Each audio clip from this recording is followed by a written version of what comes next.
Harga peralatan elektronik untuk kebutuhan rumah tangga dalam kurun 3 bulan terakhir naik hingga mencapai 30%. Kenaikan ini sebagai dampak dari kenaikan harga panel dunia. Proses kenaikan ini secara bertahap mulai dari bulan Januari lalu. Hingga saat ini, kenaikan barang elektronika seperti pesawat televisi dan mesin cuci mengalami penyesuaian harga hingga 30%. Pelaku bisnis barang elektronika di kawasan pertokoan Pasar 16 Ilir Palembang, Ferry, menuturkan, kenaikan ini bisa saja terus berlangsung.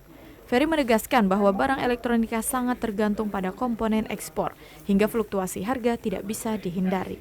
Saat ini kita mengalami kenaikan harga panel dunia, sehingga televisi yang berupa LED maupun tidak LED itu mengalami kenaikan